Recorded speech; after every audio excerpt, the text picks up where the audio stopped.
subject. And we'll be drawn to understand the whole of it. And I think what we need to pick up with reference to the context of this is that this speech that Jesus makes on the Mount of Olives deals or is the follow-up, comes in following the lengthy denunciation of Jewish rulers that you have in Matthew chapter 23. Now there's a summary of this in Mark chapter 12 verses 38 to 40. That summarizes what you have at much greater length and with more specifications of the woes upon the Jewish rulers, the scribes and Pharisees and those. And this comes at the close of his personal ministry. This is in the last period of his life, and it comes after he has spent his ministry and has met with rejection and has found the hypocrisy in the nation, and they have just hardened their hearts, and he exposes their hypocrisy, and it's a strong denunciation. The chapter that follows then, 24 in Matthew, 13 in Mark, 21 in Luke, is a chapter that speaks of the judgment that is to come upon the nation, and particularly upon the city of Jerusalem, destroying the city, destroying the temple, as a consequence of this rejection of the Messiah. Now there are 3 points, I think, that are keys to getting a hold of this chapter so that it'll be easy for you to handle. And the first of these is to notice the way the chapter begins, the context and setting of the teaching that is given in what follows. And then another point that we'll point out in the middle is the use of Old Testament language as the language that the prophets used for the providential coming of God against a nation to destroy that nation is used in this chapter to refer to the destruction of Jerusalem. This is the language that many people take to be a reference to the end of the world. But the fact of the business is, it's just the common language of the Old Testament prophets for the destruction of a nation. And then the other thing is the time text that will be given toward the end of the chapter, which we'll notice. We are given the limitation and the time, the scope of time within which this chapter has its fulfillment. It's just given in this chapter so that Jesus either speaks truth or he is made out to be a false prophet by those who deny the fulfillment of these things in that generation, as the time text states. Now, let's begin. In the first 2 verses, the chapter begins this way. And as he went forth out of the temple, one of his disciples said unto him, Teacher, behold, what manner of stones and what manner of buildings. Hard to read an exclamation, but that's what that is. And Jesus said unto him, Seest thou these great buildings? There shall not be left here one stone upon another which shall not be thrown down. Now you can read about the temple in Josephus, and those stones were just great, massive things. And the temple was just going to be wrecked and left just as a pile of rubble. Not one stone will be left upon another. Now I think that grows out of the thing that Jesus had said at the end of his denunciation of the scribes and Pharisees in Matthew chapter 23. The summary is given in Mark 12 there. But he speaks of the woe to come upon these and upon Jerusalem. And in verse 38 he says, Behold, your house is left unto you desolate. He is addressing Jerusalem. Your house is left unto you desolate. So with that ringing in their ears, the apostles marvel at this, and they look and they go, look at these stones and the great buildings here. It's just such a marvelous thing to conceive, that this house to be left desolate. And he says there'll not be one stone left upon another. That is the context and the setting for what he is going to say in what follows here. This is not a second coming of Christ chapter. It is a destruction of Jerusalem chapter. And it speaks of the judgment that is to come upon the nation that has rejected the Messiah. All right. Now in the following verses, we pick it up this way at verse 3. And as he sat on the Mount of Olives over against the temple, Peter and James and John and Andrew asked him privately, "Tell us, when shall these things be, and what shall be the sign when these things are all about to be accomplished?" If you just read this in Mark, there'll be nothing in even the question of the disciples that makes anybody think of anything like the second coming or to separate from the destruction of Jerusalem at all. In Matthew's account, a part of their question was the sign of thy coming and the end of the world, which makes some people think of the second coming and the final destruction of the world. But I think the thing to appreciate there is that the end of the world is the consummation of the age. The margin gives that translation, which is a better explanation of those words. It's the Jewish age, the Jewish world that'll be under consideration, that'll be brought to an end with the destruction of Jerusalem. The Jewish nation will be destroyed. The people will survive, a remnant of them, but the nation will be destroyed. So they ask about the time and about the sign when these things are about to be accomplished. And Jesus began to say unto them, verse 5, "Take heed that no man lead you astray. Many shall come in my name, saying, I am he, and shall lead many astray." They'll come claiming to be the Messiah or a deliverer of some kind, whether or not they use the word Messiah or not. He says, "And when ye shall hear of wars and rumors of wars, be not troubled. These things must needs come to pass, but the end is not yet." The end is not yet. These things must need come to pass, but the end is not yet. "For nation shall rise against nation, and kingdom against kingdom. There shall be earthquakes in divers places. There shall be famines. These things are the beginning of travail." He mentions those various things, the wars, the rumors of wars, earthquakes, famines, and all of these things in a context in which he says these things will come, but the end is not yet. They ask, what shall be the sign these things shall be accomplished? He mentions these things in order to say these things are not signs. These people that come knocking on your door, they say, "Don't you see these things going on?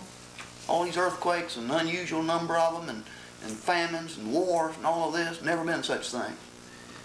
And they see that as being signs of the time. Let's get something straight. Jesus mentions those things in order to say that these are not signs. These things will happen, but the end is not yet. The fact of the business is they always had happened. They happened before, they'd happen after. It's just a part of life and human experience. But he mentions these things here in a context in which he says, be careful lest anybody lead you astray. You see, these are the kind of things that bring the false prophets out of the woodwork. Every time there's a war, there'll be somebody that taken to the airwaves trying to scare people and predicting the near approach of the end and famines and those kind of things. And I remember attending a meeting at a denomination when I was growing up. That's where you went to find the girls. But anyway, they had just a fireball of a preacher, and it was the time of the Korean War, as I recall. And he scared everybody to death with that, thinking that the time's near. And all those kids in the whole community, but me, I think, joined. There might have been a few more that didn't, but I was almost the only one. And but this is what happens every time. And Jesus knows that these are the kind of conditions that men will prey upon and use to stir people in that way. And he mentions these in order to say, don't be led astray. These are not signs of the end. He mentions these things in order to say they're not signs. The end is not yet. Even the end that he was talking about, which was not the final end of the world, but the end of the Jewish state. The end of Jerusalem, as the context points out. All right. Now, warning against being led astray, but also warning is given to them beginning in verse 9 and running through verse 13 about their spiritual condition, because they're going to go through some difficult times, trying times, persecutions, and so they need to be on their guard. You know, forewarned is what?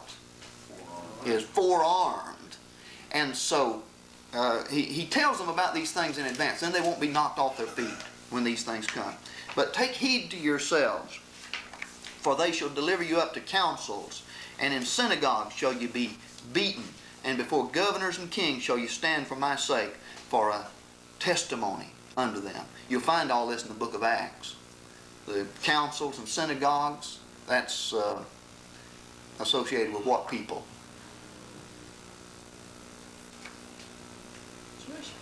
The Jewish people. And then governors and kings would be what? You know, people like who you read about in the book of Acts that Paul stood before. Yeah. And then King Agrippa. And Paul was not one of those who was present here, but that's the sort of thing that he's talking about here. These things are going to happen. In the book of Acts we find fulfillment. Verse 10, and the gospel must first be preached unto all the nations. In Matthew's account, he adds at that point, and then the end shall come. But notice what end he's talking about in the context of this, the end of the Jewish state. Now, there are at least a couple of passages in the New Testament that indicate that this promise was fulfilled in that generation of Christians, the first generation of disciples. Colossians 1:23 said that the gospel is preached unto in the whole creation. At the time when Paul wrote the book of Colossians. In fact, Paul did most of it himself. It looked like he was going to try to cover the whole Roman world himself. Good part of it. And so, see, we're talking about first century type things here. All right, now verse 11. And when they lead you to judgment and deliver you up, be not anxious beforehand what ye shall speak, but whatsoever shall be given you in that hour, that speak ye. For it is not ye that speak, but the Holy Spirit. Somewhere in my notes I gave an example. You see where it is? Acts 4:8. Top of page 22, the study guide. In Acts 4:8, when Peter and John are brought in before the Sanhedrin, Peter, filled with the Holy Spirit, gets up to speak at a time when they had to make a defense. So here they are before the highest court in the Jewish nation. And the promise of Jesus is fulfilled, that they would be, the Holy Spirit would give them the thing that they needed to say. All right, here's how terrible it would get now. Verse 12. And brother shall deliver up brother to death, and the father his child. What kind of circumstances do you think of there? Family members turning on one another. What? Turning into Christians as martyrs. All right. When Christians are blacklisted and blackballed and persecuted, and family members would turn on their own kin. Brother delivering up brother to death, the father his child. Children shall rise up against parents and cause them to be put to death. And ye shall be hated of all men for my name's sake. But he that endureth to the end, the same shall be saved. That may bring you down to death. But what that is to relieve you of all that. That means salvation. That means to be delivered from it. So, here are the things that are going to happen. And he forewarns them so they can be forearmed. Because, see, here's the Messiah. And here they are, followers of the Messiah. These are the men that a short while ago were asking about places in the kingdom. On his right hand, on his left hand. And what a shock it could be to find out that, boy, this being a part of this kingdom is not any great glory to it in any earthly sense. And it'd be something just knock them off their feet. Be prepared. He's not want anybody under any illusion about what they've been called to and what's going to happen. And if they know that it's going to come, then they won't misunderstand it and think, well, this couldn't be the Messianic kingdom. No, these kind of things are going on. So they can be prepared. All right, then. Now, they ask about the sign, and I think maybe he finally does as much as he's going to do about that when he comes to verse 14 here. But when ye see the abomination of desolation standing where he ought not. Now, the abomination, an abominable thing, is a thing that is just repulsive, and literally because of the stench of the thing. An abominable thing that destroys, that brings about desolation. When you see the abomination of desolation standing where he ought not, let him that readeth understand. Then let them that are in Judea flee unto the mountains. What would be the normal thing to do if the city was attacked? Shut the gates. Yeah, that's what those walls are for, and people get in there. But that city's going to be reduced. It's going to be desolated. And so you get away. The abomination of desolation is explained in the parallel. Now this is a reference to Daniel. Daniel had predicted the abomination of desolation. But in the parallel in Luke, chapter 21, and verses 20 to 22, in place of this expression, Jesus gives another expression, and he defines the abomination of desolation.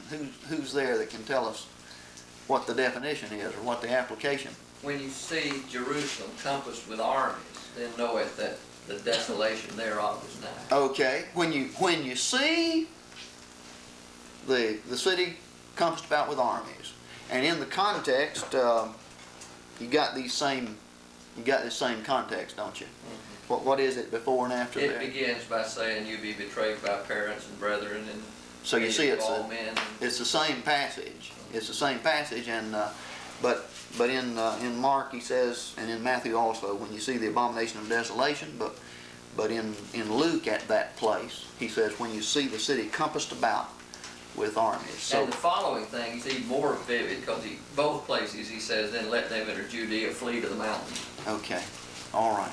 So you see, it's the Roman armies compass that city about, and it is when they see the invasion that then is the time. Not when the wars and rumors of wars, not when they're famines, not with the earthquakes. That's no sign of anything. But the alarm is sounded when those armies appear. Then get away. There's no time to waste. Eusebius, who wrote the history of the church from very early days and up, I think he lived in the 4th century, or anyway, those first few centuries. He wrote the history of the church in those first few centuries, and what he testifies, and he's some distance away from this history, but the tradition that he preserves is that when the Romans invaded, then the whole body of the disciples left and went through the mountains to a city on the other side of the Jordan, east of Jordan, called Pella, P-E-L-L-A. So if he's right about that, then Jesus does not necessarily mean that they take refuge in the mountains, but go to the mountains and then on, get away far as you can, and they take refuge there, the other side of the Jordan. Do they have the end of the world people? What sense does that make, whether you're in the city or on the mountain, if it's the end of the world? I don't know. I think they try to see double applications. They may say that it's partly destruction of Jerusalem, because it's hard to avoid that it has something to do with that. So, but in even a fuller sense now, it's usually the sort of thing, and mainly you just put your finger on the things you want to call attention to, and you forget about the rest anyway. Those kind of applications of Scripture. All right, now verse 15, when this happens, and there be no time to waste, let him that is on the housetop not go down or enter in to take anything out of his house. Forget about packing your suitcase. If there's a stairwell outside the house, just don't even go in. Get gone when this time comes. And let him that is in the field not return back to take his cloak. But woe unto them that are with child, and to them that give suck in those days. It'd be difficult having to run in those days. And pray ye that it be not in the winter.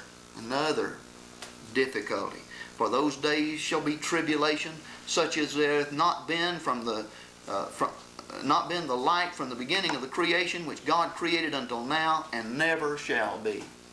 When I've discussed this with anybody, I've just about always had them call attention to that. You mean that was worse than World War II? And my standard answer to that is, look, doesn't make any difference whether I understand anything about the history of World War II and the history of the destruction of Jerusalem or not. I believe Jesus. I'll just take his word for it.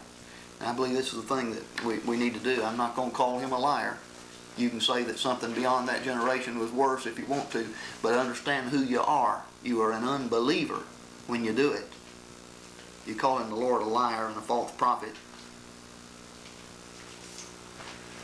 In verse 20, and except the Lord had shortened the days, no flesh would have been saved. Now I think not shortening the length of the days, but the number of them. But for the elect's sake, whom he chose, he shortened the days. And then, if any man shall say unto you, Lo, here's the Christ, lo there, believe it not. There shall arise false Christ and false prophets, and shall show signs and wonders, that they may lead astray, if possible, the elect. But take ye heed. Behold, I've told you all things beforehand. This was not something going to be 2,000 years ago. This was something these people needed to be prepared for. He warns them. All right. Now, this prophetic language is used to describe the desolation of those days.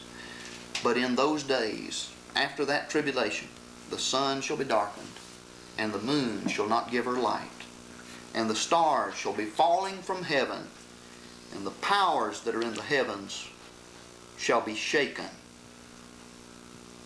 And then shall they see the Son of Man coming in clouds with great power and glory. And then shall he send forth the angels. I think this may be one of the times where angels means messengers. That's the meaning of the word angel. Sometimes it's a supernatural being, but we'll look at that possibility in a minute. And then shall he send forth the angels, or messengers, and shall gather together his elect from the four winds, from the uttermost part of the earth to the uttermost part of heaven.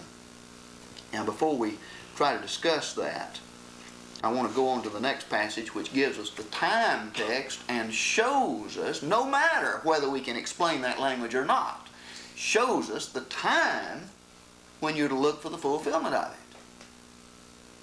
Now from the fig tree, learn her parable.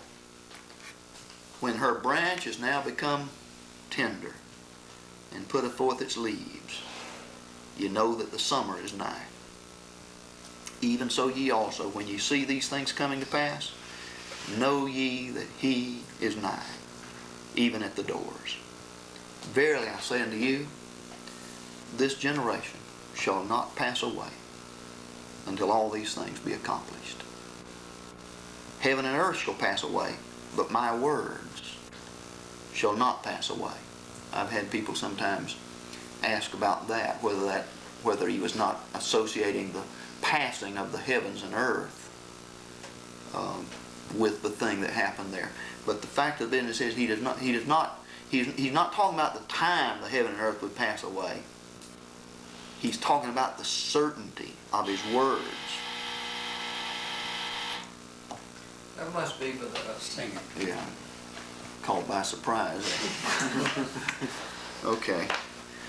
He's talking about the certainty of his words. These most stable of all things. Can you imagine the heaven and the earth passing away?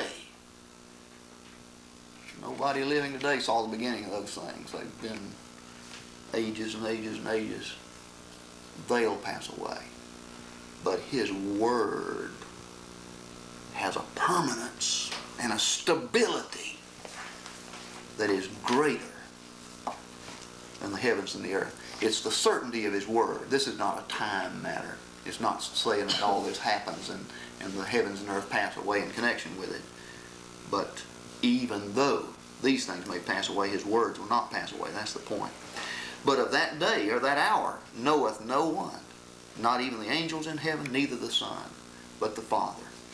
So He tells them within certain limits the time to look for the fulfillment of this.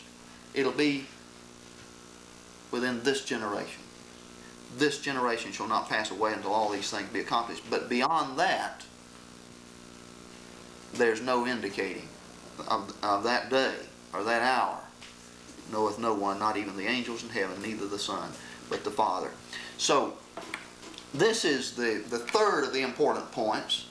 We skipped over temporarily the second one, the use of the prophetic language, which I think we need to look at in the prophets, at least get a few illustrations so we can understand verse 24 and following.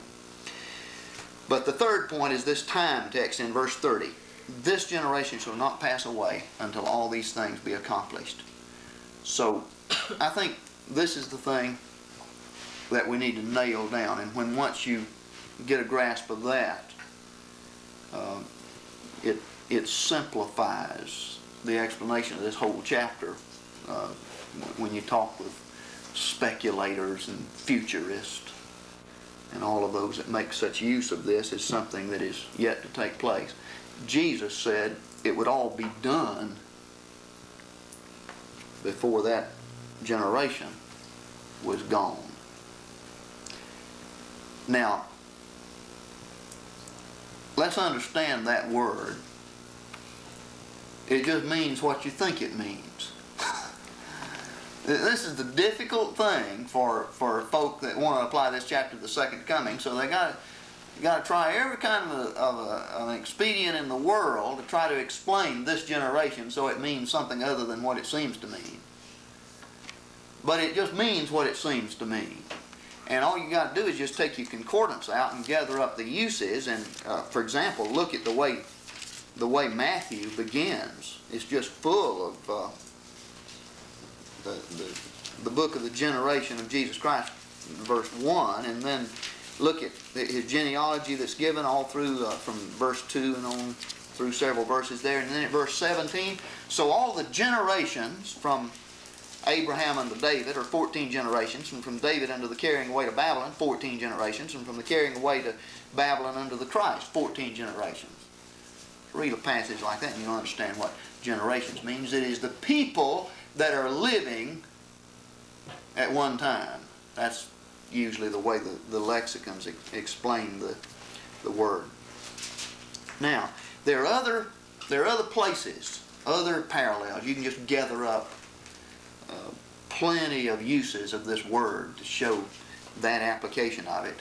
There are even a lot of passages where he's predicting judgments and various things, and he talks about what's going to happen to this generation, and he describes the character of this generation when he'll be talking about the people that he's addressing as this generation. It seems to me that the strongest, most conclusive proof, though, is to turn back to the usage of Matthew and some parallel usage in Matthew 23. Now notice that Matthew 24 and 34 is this same text. In Matthew's account, verily I say unto you, this generation shall not pass away till all these things be accomplished. So the 24th chapter of Matthew is just the same speech of Jesus that we're studying. But I want you to look at the usage of this same expression toward the end of the 23rd chapter of Matthew. Look at Matthew 23 and verses 34 to 36. Now 36 is where he uses this expression, this generation again, but look at the context in which it's used. Therefore, behold, I send unto you prophets and wise men and scribes. Some of them shall you kill and crucify, and some of them shall you scourge in your synagogues and persecute from city to city. That upon you, now you are going to do these things, that upon you may come all the righteous blood shed on the earth, from the blood of Abel the righteous unto the blood of Zachariah son of Berechiah, whom you slew between the sanctuary and the altar. Verily I say unto you, all these things shall come upon this generation. Notice the parallelism. Verse 35, that upon you may come all the righteous blood. You will be held responsible. Because of your persecution of the prophets, it'll show that you have the guilt. And upon you will come this. But verse 36 says, all these things shall come upon this generation. This generation refers to you, the ones he was addressing. Parallelism. Shows Looks like there. verse 37 has an impact to me too when he identifies Jerusalem and Jerusalem itself and its concern for it and foretells its destruction. Well, yeah, that's right. And then, and then when you start the next chapter and you see that the setting and context is destruction of Jerusalem, the stones to be left, not one upon another. It just, everything works together to confirm that. Some of those other passages, I thought I had some of the others. Matthew 11, 16 to 19, and 12, 38 to 45. These are also passages that refer to this generation, and in both cases, the context shows that he is referring to those that are alive then and that he was addressing. Now, I have sometimes come across this, that this generation refers to that generation that would be alive when those things happened. I'm sometimes told that that's what that means. This generation that's alive when the things happen. So, you can take that view if you want to make just a blithering idiot out of the Lord. If you want to have him saying, this generation in which all these things happen will not pass away till they happen, that's what that amounts to. And the Lord was not given to uttering idiocy. And I believe that consequence is a little much for me. And I would recommend that those who try to take that explanation rethink their position.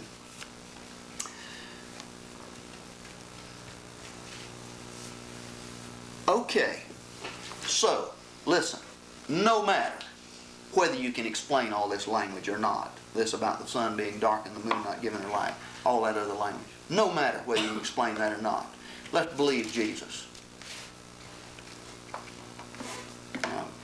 I mean, finally, if I don't have any idea under the sun what any of that could possibly refer to or how it could be explained, I'm going to still insist that it took place in the lifetime of that generation, before that generation passed away. And just say, well, I just have to scratch my head over that. I don't understand it. But I know it happened then, or the Lord was a false prophet. I don't see any other way that a believer can approach the chapter. Okay, we'll look at that language then. Do you have something, Doug? That verse 26 I'm really having a problem with when he's talking about the Son of Man coming in the clouds with great power and glory. Okay, well let's look back at some of that language, and I think it's a providential coming of the Lord. That it's similar to other language that you have in the Old Testament.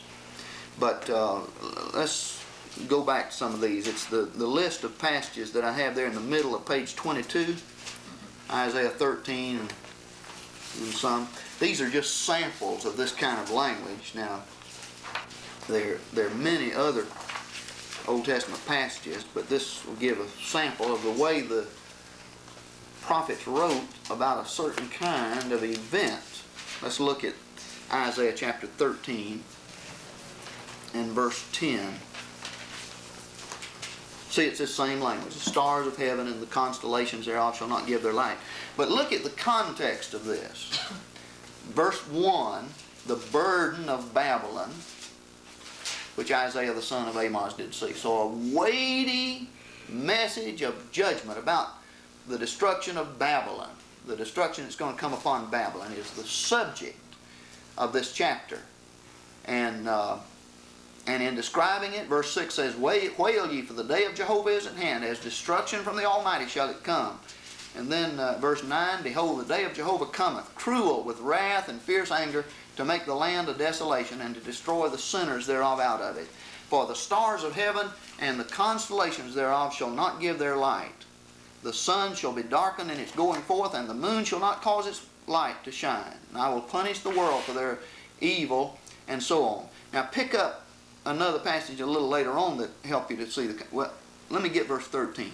Therefore will I make the heavens to tremble, and the earth shall be shaken out of its place, in the wrath of Jehovah of hosts, and in the day of his fierce anger, and so on. But now notice verse 17, which again establishes context. Behold, I will stir up the Medes against them, who shall not regard silver, and as for gold they shall not delight in it. You'll not be able to buy them off. So, it's the destruction of Babylon that is under consideration here. Chapter 14 is the passage where people go to talk about Lucifer, and the context of that shows it's talking about the king of Babylon, not the devil at all. But this kind of language is used. You see, where nations are overthrown, there's great social and political turmoil, overthrow, destruction. Pictures it in this graphic, dramatic way. See, what was the other one? 19 and 1. This, I think, Doug, is the best parallel to the one you're thinking of about the Son of Man coming in clouds with great power and glory. See, this is another of those passages that speaks of the overthrow of a nation, and it speaks of God, Jehovah, coming on a cloud. And the context explains the way in which he'll come. The burden of Egypt. Behold, Jehovah rideth upon a swift cloud, and cometh into Egypt. And the idols of Egypt shall tremble at his presence, and the heart of Egypt shall melt in the midst of it. And I will stir up the Egyptians against the Egyptians. See, the way this finally finds its fulfillment is civil war. Those kind of conditions. And then verse 4, and I will give over the Egyptians into the hand of a cruel Lord, and a fierce king shall rule over them, saith the Lord Jehovah of hosts. If I recall correctly, I think that's likely application of the Assyrian king in his attack upon Egypt. But it's the overthrow of a nation that's being depicted there. But Jehovah comes. Now how? Providentially. He is at work. He is the ruler in the kingdoms of men, and uses the resources and the control that he has to make use of nations, and brings one nation against another nation, bring about the destruction of that nation. But when the Old Testament prophets described that, they described it as a coming of God. Now, not personally, but providentially, through other nations that he used to bring destruction upon a nation. Now, I think that's the very sort of usage. The thing that clarifies all of this is to realize that this is not unusual language. It is language that was just common in the prophets to refer to the overthrow. You know, we talk about war clouds and darkness and everything. War cloud, the clouds of war rising. It may be the brightest day anybody ever saw, but we still talk about war clouds looming on the horizon.